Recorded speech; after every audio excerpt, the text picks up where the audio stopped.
In today's video, I'll show you how to install a trainer for Assassin's Creed 3 Remastered.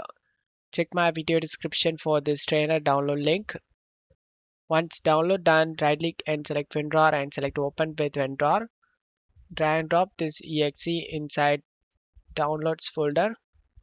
Open the exe, select the Yes option,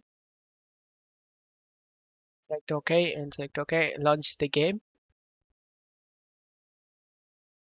Once you are in game, press the escape key and pause the game. Press Alt tab and open the trainer. Turn on the cheats you like to use.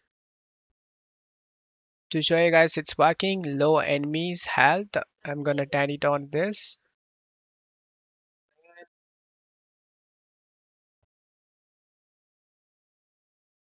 Way more easier to play now. Just 1 to 2 hits. Easy to kill enemy.